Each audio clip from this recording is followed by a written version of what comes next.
Good morning, folk. It's great to be here. It's my first time to your church, but not my first time to Mildura. I come about maybe 6 or 8 years ago with a team of literature evangelists. We stayed on, was it the Kurawatha? Is that how you... Yeah, thank you. I can't say that one. We stayed on the boat and we knocked on doors in town for a week. There was a group of us. And so it's good to be here with you today. My name's John Brereton. I'll tell you a little bit about myself. I was born in Sydney. I'm still okay. And I didn't grow up in a Christian home at all, and I started taking drugs at school, actually. I started taking drugs. I was expelled 6 times in my last year of high school. I was a teacher's nightmare. I was the kid that you didn't want your kids hanging around with. I know you don't. Do I look like it now? Who said yes? No. God blessed. He gave me a book. I was 28 years of age. I was probably, in fact, I'd probably be dead if it wasn't for that book. I was heading towards the grave quick smart. And someone gave me a book about Jesus. Because I used to think Jesus was like Santa Claus. There's the Easter Bunny, there's Santa Claus, and there's Jesus. 3 fictitious characters with money-making holidays centered around them. But when I found that Jesus was not only a God, but he became a man for me, died for me, it changed my life completely. God knows that only by putting himself, if you like, naked, bleeding on a cross, will we take our eyes off ourselves, our sinful natures, the sin that we love so much. It's only by looking at Jesus dying for us, a bleeding, naked God, beaten up, taking our place, will we take our eyes off our sin. And that happened to me. So right from the beginning, I became a literature evangelist. I worked in Tamworth was my first area I worked in. I worked all over Australia. Then I went to New Zealand and then became a leader. I think I've worked in about 30 or 40 countries now. I just retired 2 years ago. I retired as the division publishing director, looking after the Pacific and the 19 countries in the division. And since I'm retired, my wife and I have been heavily involved in literature ministry, one way or another. We still are. This week we've distributed over 600 books, or maybe 400 books, I guess, something like that, around little country towns. And I just want to say that I love what God's done for me in my life. I wouldn't swap it for all the tea in China. There's no other option for me than to worship Jesus. I believe this is his truth, his church. I believe he's coming again soon. I believe it's all real. And I'm prepared to put my life on the line and to dedicate my life working for him in whatever way he sees fit. And I hope you feel the same. By the way, since the last 5 years, I started off a motorbike ministry. Has anyone ever heard of Adventist Motorcycle Ministry? Well, just a couple. It's on page 12 of the Introvic. There's a write-up about it. You can read it there. Chris Howard Bath, one of our members, wrote it up. We have a large number of Adventist people who ride motorbikes. We've gotten together and we visit all types of, usually small country churches in the conference.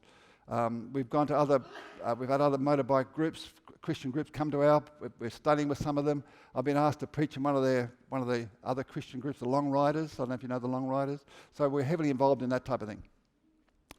The sermon today I've called God Has Chosen the Weak. And I don't know how you feel, but I feel incredibly weak when it comes doing something for Jesus. I look at the incredible challenge that God's put before me as a literature evangelist. My first area to be an LE was in Tamworth, as I said. And you think, this guy can speak and he's natural. No, for the first 12 months, I had gastric every day before I knocked on doors. I just went to skin and bones. Everything was just going straight through me. I was so nervous. And after 12 months, it started to come together, but become easy. I remember many times kneeling and praying, Lord, give me something easy to do. Not that pastoring's easy, but Lord, make me a pastor. At least I'm dealing with Adventist people, not these non-Adventist people. And for the first year, I struggled. I felt incredibly weak. Then I became a leader in North New South Wales, and that was, just horrifying. Then in South New Zealand, and then when I went to Asia, I lived in Singapore, looked after Asia for a number of years, in some of the, Vietnam and Cambodia, and studying literature ministry in some of these places, incredibly inadequate. I don't know how you feel. I feel incredibly weak when I look at myself. Let me share a story from Sabah. I worked in Asia. Has anyone ever heard of Sabah or been to Sabah? Anyone been there? Okay, someone said, yeah, good. Well, Sabah's it's a Malaysian state. There's 13 Malaysian states.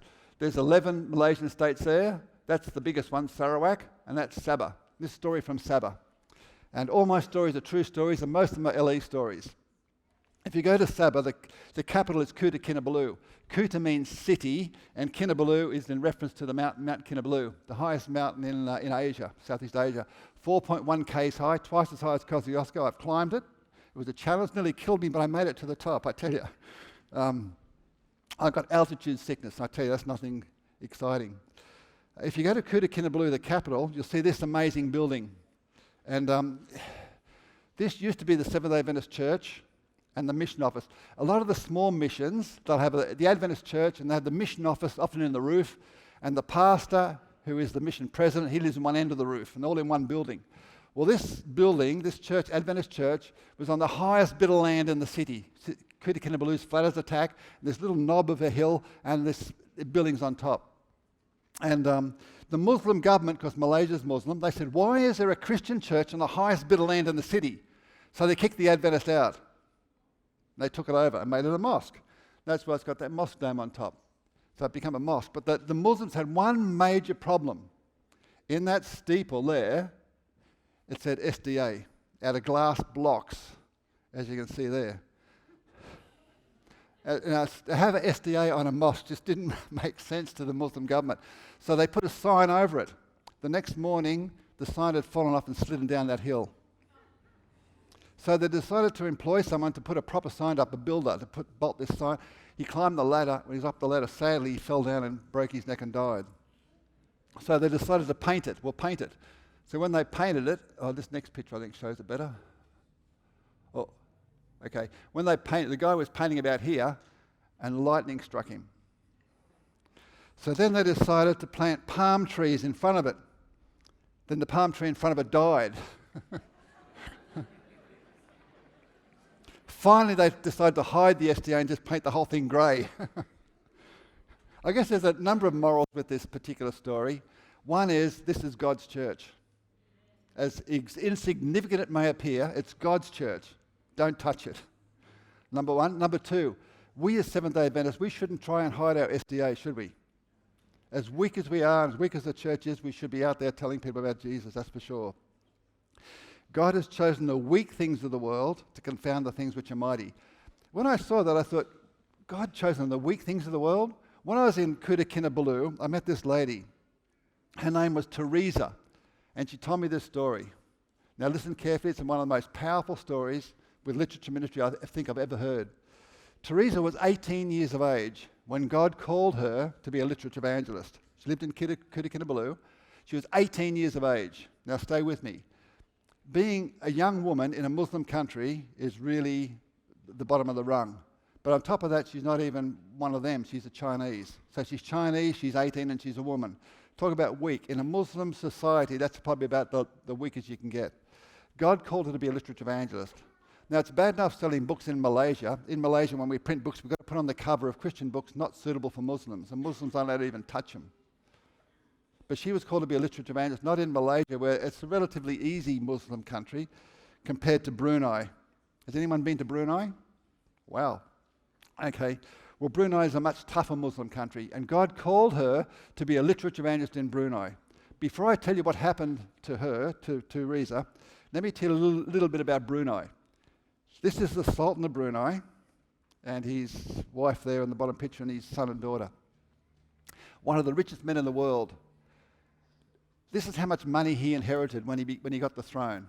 He inherited 40 billion, not million, 40 billion. That's $40,000 million, American dollars. I can't even fathom that. $40,000 million. And of course, he built himself a new home. I don't know how much your home cost to build. In Melbourne, it's very expensive, but his home was $1,000 million. That's what he spent on his home. 1,744 rooms. In his ensuite, he's got a full-size Olympic pool. I've seen his toilet, solid gold, 24-karat gold, his toilet. And the seats, solid gold too. It's beyond ridiculous. This guy's got so much money, he just can't fathom. He can't give it away and spend it quick enough. And this is a national mosque there in the capital city, Bandar Bagawon. And he collects things. Anyone know what he collects? I used to collect, when I was a kid, this will test how old some of you are, the covers of matchboxes. Anyone remember the matchboxes? You used to have all the Australian cities on the covers. I used to collect them. Do you remember them? Who remembers them? Wow. Makes me feel good.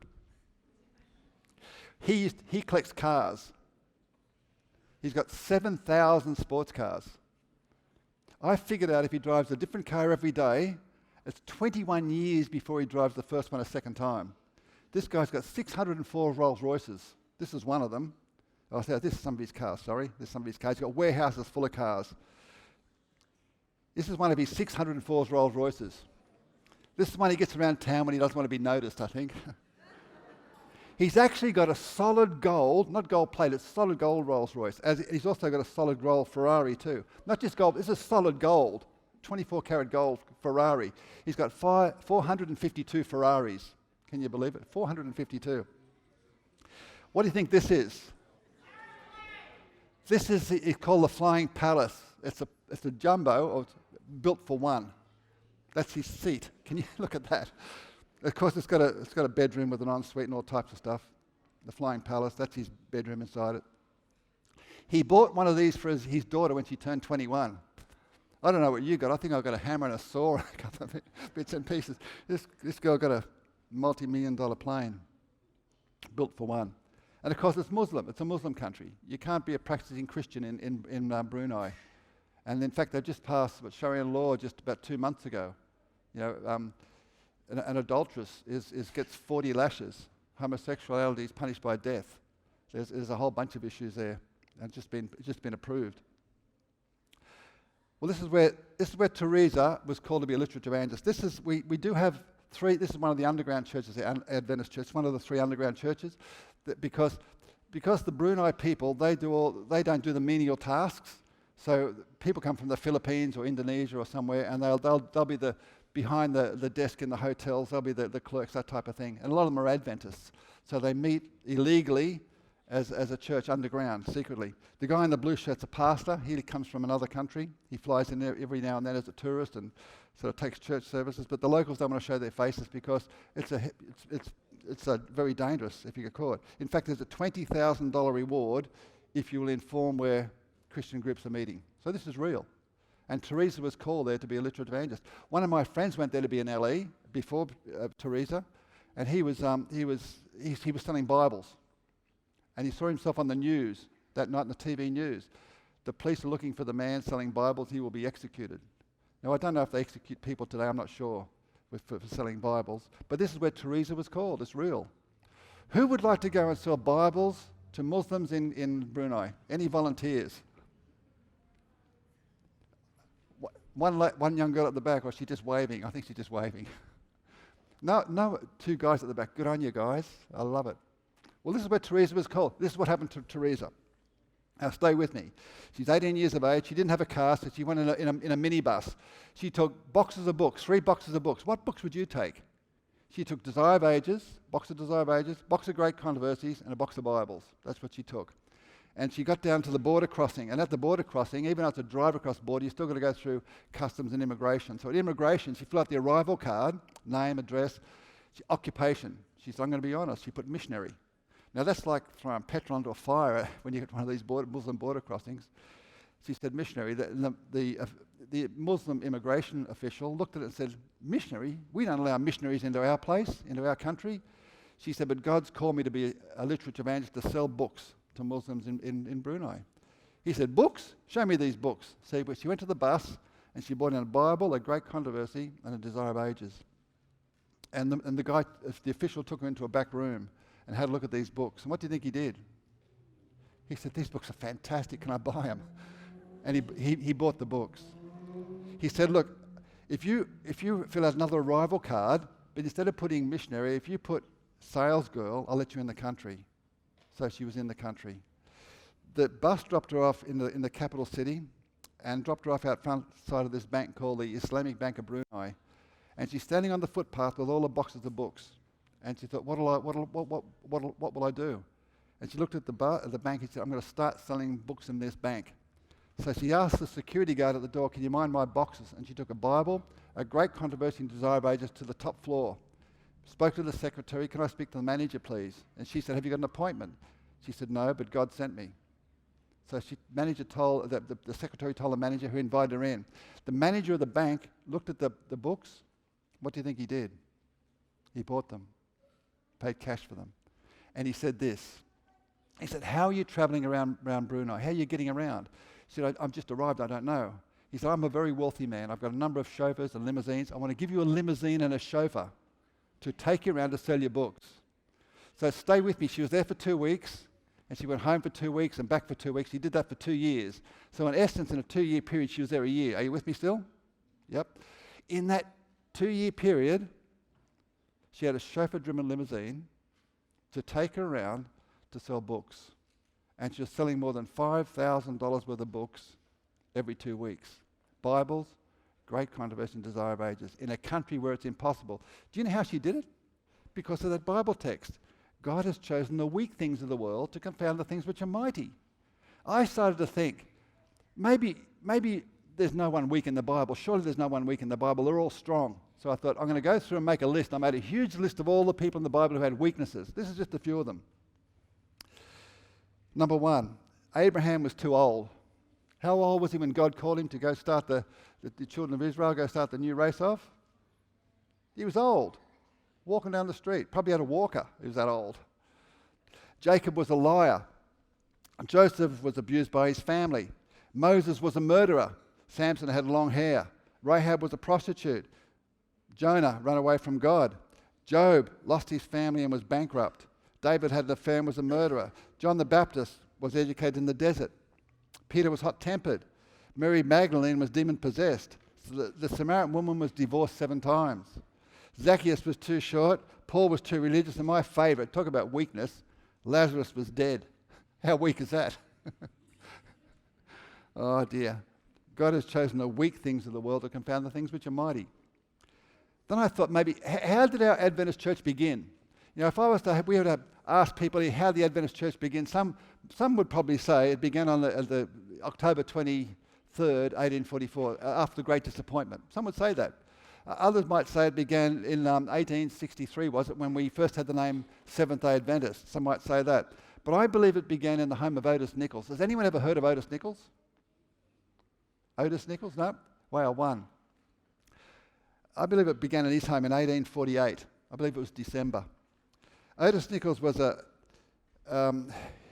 he was like a second father to Ellen Harmon before she was married. Second father. In fact, see his name Nichols? Ellen and James White, their oldest son, Henry Nichols, his name Nichols was named after Otis Nichols. And she would often go and stay with Otis, not far from where she lived, south of Boston. And she would stay with him. And she would share the message that God had given her around there. And she would take her sister Sarah was a chaperone, her older sister. Not Elizabeth. Elizabeth, her twin sister, never accepted her faith. A constant source of irritation and sadness to young Ellen all of her life. But her sister Sarah believed in her and went with her. And they stayed in the home of Otis Nichols. Well, in 1848, there was a meeting held in Otis Nichols' home. And sitting around that table was Ellen White. She was 21, been married 2 years. There was James White, he was 27. There was Joseph Bates, he was 55. There was Otis Nichols and a couple of other people sitting around that table. And they were discussing one thing, one burning topic that united them. What was it? Does anybody know? Anyone want to guess? They were discussing one burning topic that united them, something that was a burning desire in their hearts. Well, it wasn't our doctrines, because they believed in the sanctuary by this time. They believed that Jesus was still coming back, even though they got the date wrong. They believed all these things. They believed the state of the dead. They had all these different doctrines. But what they were discussing was this: how can we share our faith? How can we tell the world God's given us this burden of sharing this new faith with the whole world, but we've got no money. They had no money between them. And I wish I had time to tell you about Joseph Bates and his $10,000 that he had when he retired and what happened to it, and all the stories. They're incredible stories. But they had no money between them, and they're sitting down there discussing this. And as they're discussing this, how can we share our faith? Ellen Harmon stood up and had one of her 2,000 visions. She stood up. And when she stood up, as always happened, she'd put her hands out and she'd say, "Holy, holy, holy."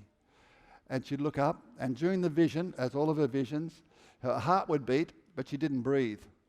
Now, I can't understand that, but she didn't breathe. Daniel, in the book of Daniel, when Daniel had visions, he said, "My breath was taken from me." So maybe it's something that happens with visions, I have no idea, but I believe it. And God gave her a vision, and she sat down at that table after the vision, and this is what she told the group. These are the exact words that God told her. God said, you must begin to print a little paper, send it out to the people. Notice what it says. God said, you must you must begin, you must do it. God didn't say, look, I don't want to stress you guys out. If you're too busy, if you can squeeze this into your busy schedule, you must begin to print a little paper. Send it out to the people. Let it be small at first. But as the people read, they will send you means with which to print, and it will be a success from the first. God said, print a little paper. And this is what Ellen White said. This is Ellen White's words now. This is what she saw. She saw when this little paper was printed. She said, from this small beginning, it was shown to me to be streams of light that went clear around the world. So let it be small at first. She sat down and she told this small group, and James White was told you to write this paper, which he did. This is our very first publication. It's called The Present Truth. Notice the date on it, July 1849. About 7 months later, he'd written this paper and they still hadn't printed it. Remember, some of you may remember, James White was going to go out and like a sickle or something and clear the field. And Ellen White said, no, if you do that, it won't be from God. You've got to let God do it. So God told her to tell your husband, take this paper to a printer. Someone you don't know. He didn't know this printer. His name was Charles Petton, or Chaz. Chaz H. Petton was his name. Take it to the printer. Ask him to print it for free. Tell him you'll pay for it later on sometime. I wish we had time to get a little committee here. We can ring up half a dozen printers on Monday in Mildura here somewhere and say, we want to print a Christian paper for free. We'll pay you some other time. Could you do it? How many printers would jump at it? This guy jumped at it because God was in control. God chooses the weak.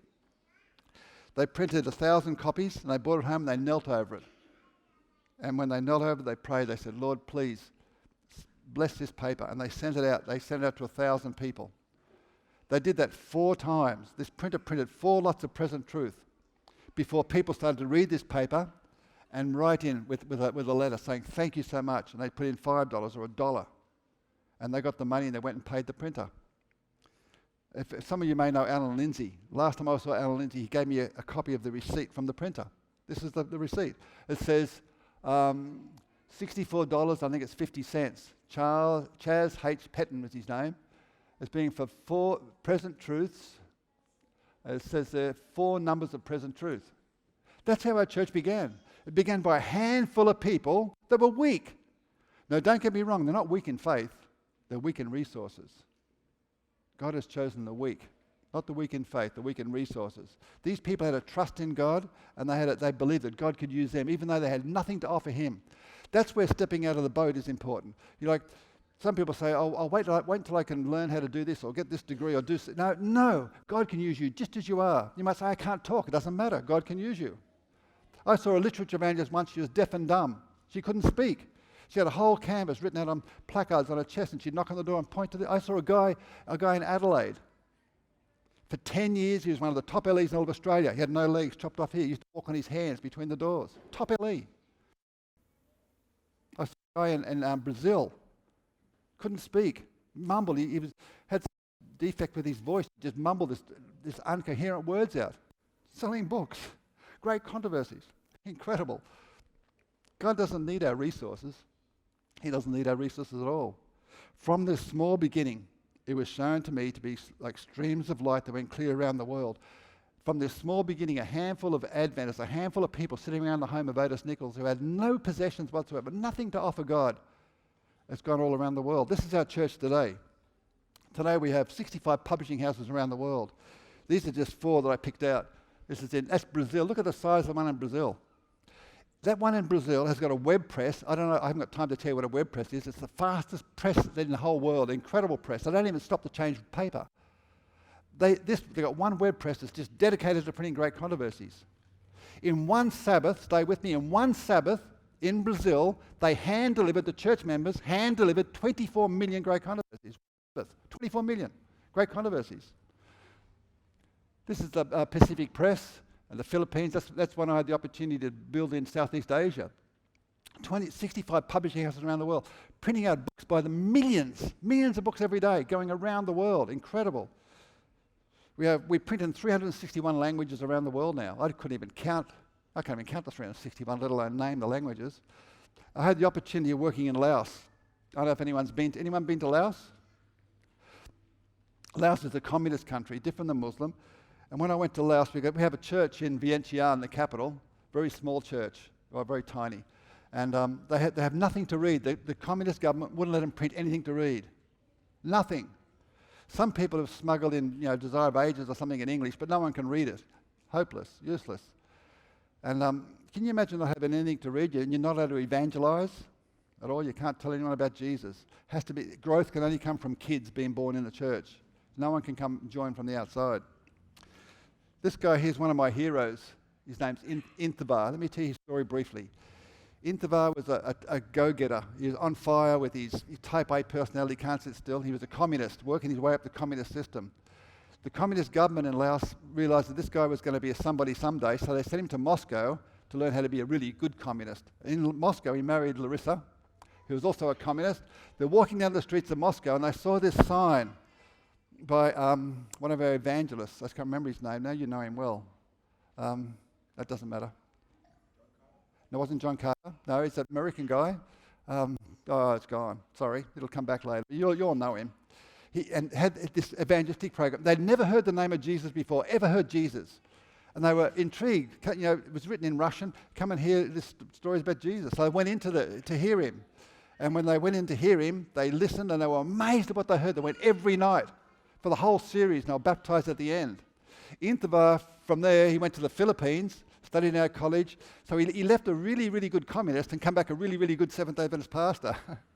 What a miracle is that? And that's his brother. He baptized his brother. His brother's in the secret police. I said, can I take a photo? He said, sure, but he had to hide the emblem, secret police, on here. So he had to Why? Only in communism can this happen. Why would you wear a shirt that says secret police? I don't understand it. It's such a funny system. But Inthavar actually translated Steps to Christ into Laos language.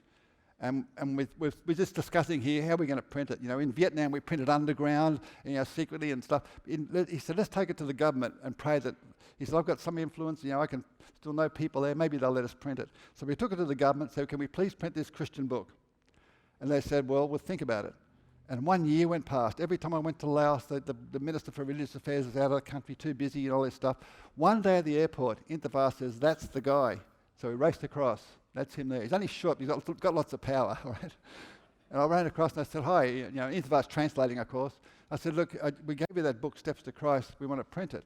And he said, why would you want to print a Christian book in a communist country? What would you say? God gave me the perfect communist answer, because we want to make better citizens of Laos people. How good is that? That's true, isn't it? We really do, don't we? We want to make better citizens. So he said, if you give me he called it a reading fee. In communist countries, it's all bribes, all about bribes. They don't call it a bribe, it's a reading fee, If someone wants to get baptized, it's not because it's illegal to be baptized. You don't get baptized, you go on a picnic. How many people are going on the picnic? 30 people. 30 people want to get baptized, you see. So he said, give me a reading fee. And I'm thinking, how much does he want? I'm thinking $5,000, $10,000 US, how much? And I said, how much would you like as a reading fee? He said, $200 US. Now I kept my communist face as best as I could. I said, yes, that's good. Inside I'm, yay. I pulled out $200 out of my pocket and gave to him. It was then that I realized you cannot claim bribes on your Seventh-day Adventist expense report. I realized that, but it was worth every cent. So after about a week, he gave me this permit to print 10,000 books. Because it's a communist country, there's perimeters. You can print one book or 10,000 books. You've got a choice. One of printing, you can print 1 or 10,000. You've got to print between this date and this date. So I wanted to print 10,000. So I got prices from the two publishing houses.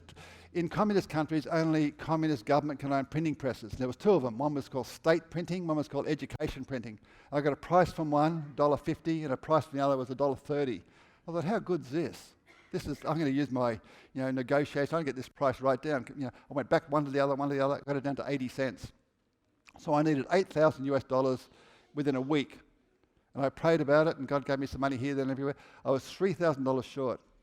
2 days to go, $3,000 short. And I preached in this church in Singapore, just a small church. At the end of the sermon, I said, has anybody here got a spare $3,000 in their pocket they can give me to print Great Steps to Christ in Laos? Jokingly, I said that. And then we had the benediction, and the pastor and I walked out, stood at the door. In Singapore, no one leaves the church because it's really hot outside and air-conned inside. So when you get to the door, normally after you preach, you sort of wait there about 10 minutes and shake one hand and then go home, you see. But when I got to the door, the pastor and me, there was a Chinese guy this big. He was a short, stubby guy, bald head. He was on my heels. I mean, he was almost trotting me.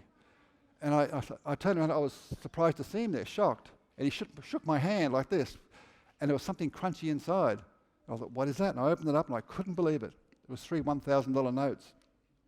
I swallowed, and my hair on the back of my neck stood up, and I couldn't speak. I tried to say, what's your name? I said, whoa. Just like, it was true. And he said, I haven't got a name. I said, I tried to say, I want to give you a receipt, send you a receipt. He said, I don't want a receipt. And he raced off, not walk, he ran out into the heat.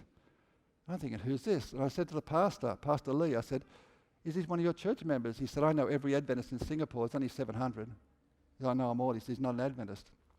What stranger comes into an Adventist church for the very first time with a spare $3,000 in their pocket to give to someone who asks it to print a Christian book in Laos? Or do angels come in, little short, bald Chinese guys? I don't know. This is the receipt. You see it from the receipt there. There's no name. No name. I can't wait to get to heaven to find out who that guy was. So we printed the book. And this is the Minister for Religious Affairs. That's his assistant. And I wish I had time to tell you the stuff that happened in this room. We gave him a copy of the book each. And then this guy said, he made a big speech about 30 minutes long or something, how good communism is. I like to come back with a speech. And I said, yes, I saw new traffic lights down here. That's cool. And there's something over here happening. That's cool. And then this guy said, now we've got a Christian book printed in Laos and you guys are going to distribute it. We need to find out what Adventism's all about. So he said, this guy said, we'll send him and him, the government will pay Intabar and this other guy, to go to an Adventist camp meeting in America and come back and give a report to the government. So they went paid them to go across there, went to the camp meeting, saw millions of Adventists at this camp meeting, can you imagine? Big tents and stuff. This guy come back, and he made a speech to the government. I wasn't there, but Intabar was. And I said, what was the speech like? And Intabar said, this is what he said. There are too many Adventists in the world. We can't kill them all. That was his speech. So that's how it started in Laos. Then this is the first day we were out selling the books. I went out with this young girl called Ali's her name. We started knocking on doors selling books, and she saw these two cops and showed them the book.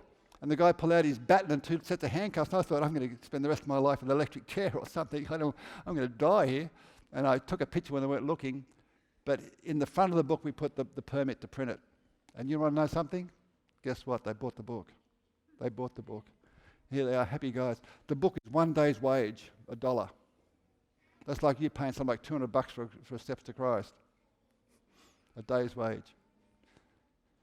So around the world, our literature evangelists are speaking over 842 languages. Incredible. We work in 204 countries. About 50,000 literature evangelists out every day knocking on doors. No matter what time of day it is, if somewhere in the world, LEs are still working. Does anyone know our first literature evangelist? George King. George King, he was a contemporary of James White. In fact, when James White was busy writing, George King came up to James and said, God's called me to be a preacher, but I have one major problem.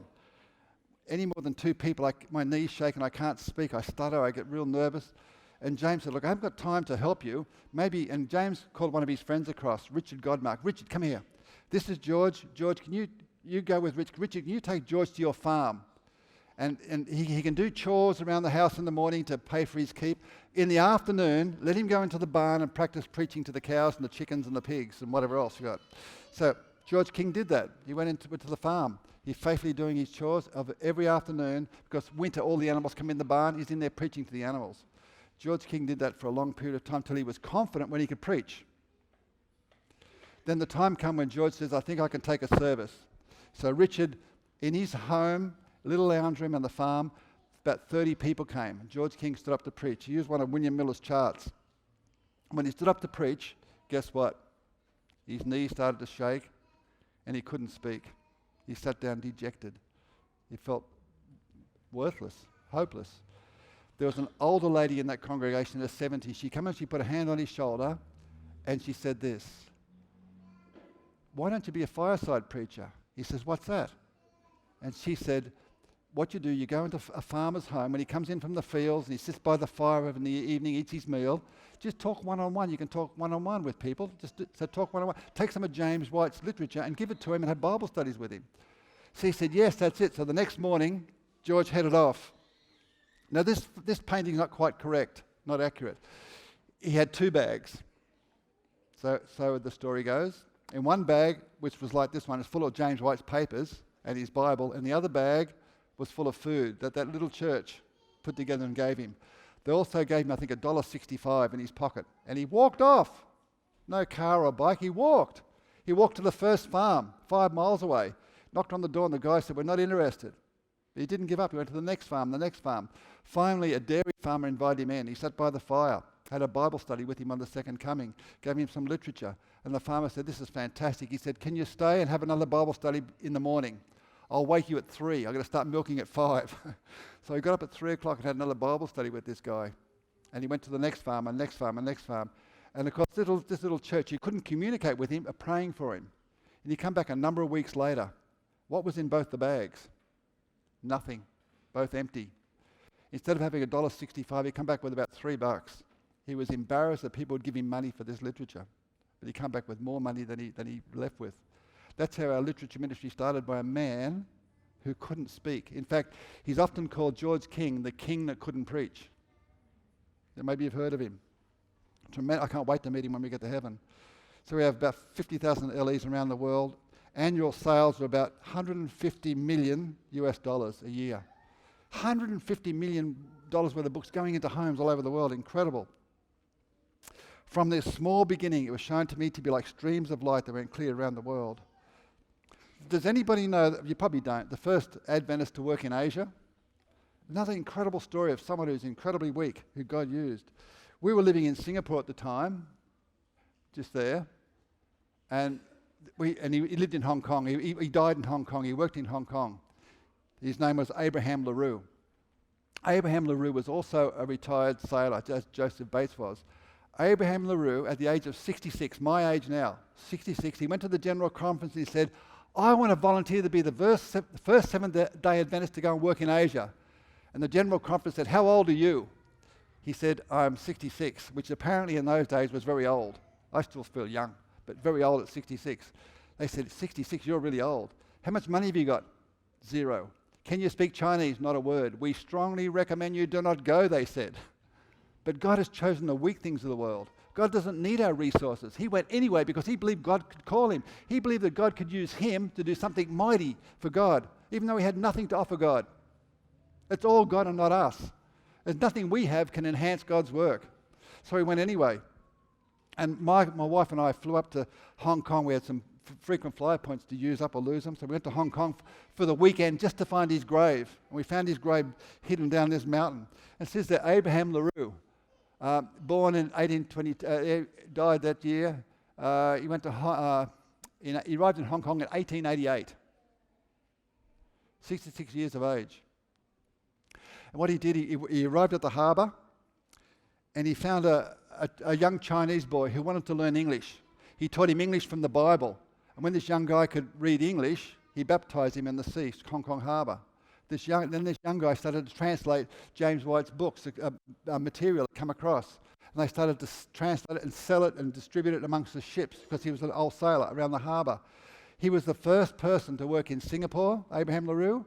He was old when he started. He started to work in Hong Kong. He started to work in Singapore. If you go to Malaysia, in Johor Bahru, where I built the publishing house, the 3rd floor is called the Abraham LaRue Literature Ministry Training Centre. He was the first Adventist to work in Malaysia. 66 years of age. Talk about weak. Cole Porter Ministry says more than 1,000 will soon be converted in one day, most of whom will trace their first convictions to the reading of our books. That's why I like to distribute literature, because Ellen White had a vision in 1885. That's what our church looked like in 1885, about 1,000 people, mainly on the east coast of North America. That's our church. She had a vision that more than 1,000 would be converted and baptised on average every day, 7,000 a week. She had a vision. And do you think that's been realised today? Are we getting more than 7,000 baptised today? Every week? We are. 21,000 people join the Adventist Church, baptised every Sabbath on average. I've been to mass baptisms. There was one in Africa, over 40,000 people baptised in one day. I went to one in Cambodia where they couldn't count them all day long. No Sabbath school or church, just baptising every pastor, 2 at a time, baptising like this, till their arms ached and someone helped them their arms all day long. Hundreds and hundreds, thousands of people baptised every day. John Carter, 5,000 baptised in Papua New Guinea just a couple of years ago. Some of these massive back towns, most of whom from the reading of our publications. Literature has an incredible part to play. I want to challenge you to take literature, give literature away. It's not hard. You just get a book and say, this is for you. That's all you say, this is for you. People's lives will be changed. Just to finish off with one last story, probably my favourite. Again, it happened in Sabah. And it's a young girl. Her name's Angel Wing. That's her name. My name's John. Her name is Angel Wing. This is how she got her name. She was the 11th child born in the family and the first girl. 10 sons and a girl. The father was over the moon when he got a daughter. He raced down the street telling everybody he had a daughter. By the time he got to the registry office, he forgot the name that his wife said to name her. And it's the Muslim guy at the desk, he's getting frustrated because he can't remember the name. And he's got all the details. What's her name? I can't remember. And in frustration, this Muslim official says, are you Christian or are you Muslim? I'm a Christian. Angel Wing. Get out of here. And that's how she got a name. There's no S, there's no 2 wings, just Angel Wing. And she's 24 years of age. She's a lovely, soft, gentle girl, and she was selling her books in this village in Tenem there. And it was a Muslim village. And as she's selling the books from door to door in this little village, the chief of the village, it's a Muslim village, he's a Muslim guy, looking at and he's watching her go around and sell the books. And he became very agitated.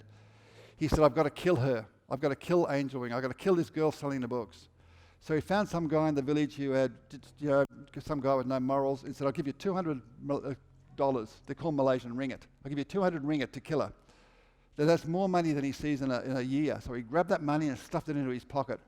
And his plan was when she come to the door, knocked on the door, he had his big bush knife behind his back, and as soon as she looked away, he'd just chop her head off and make $200, more than he sees in a year.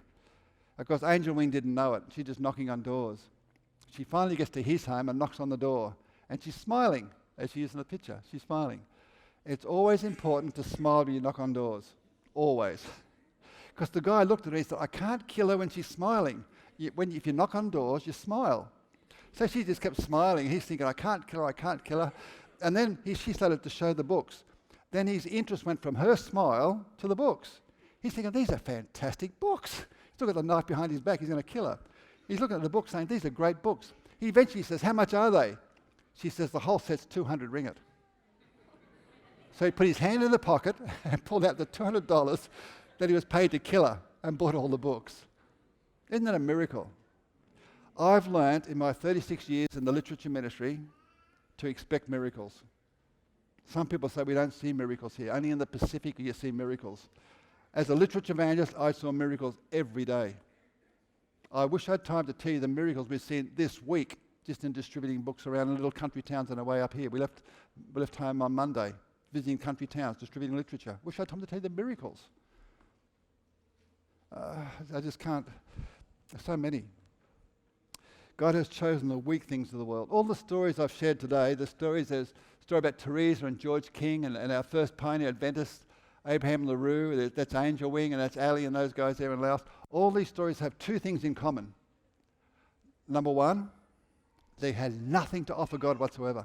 They had no resources to give God. Nothing to say to God, please, this is me plus something. They all had to say, this is me plus nothing. They had no resources. Number 2, they're strong in faith. They believed that God could use them and would bless them. I think there's this little square there. Who's that square's for? It's for you. Why can't you be in the picture? Why not? There is no reason why you can't be in that picture. There's no reason why there can't be stories about God using you. Nothing at all. God can use every one of us just as much as He can put a Holy Spirit inside us. He can use us. May God bless each one of us as we think about these things. Jesus is coming soon. Now's the time to work for Him. God bless you. Bow our heads. Father, we thank you so much for your amazing love for us. We don't deserve it. Thank you that Jesus came to die with us, so unworthy. Thank you, we're not worthless. Jesus paid the ultimate price. Lord, we just surrender our lives to you again. Please use us to your glory in any way you see fit to share our faith and love for Jesus with others, we pray. Bless this church, Lord, every member, and we thank you in Jesus' name. Amen.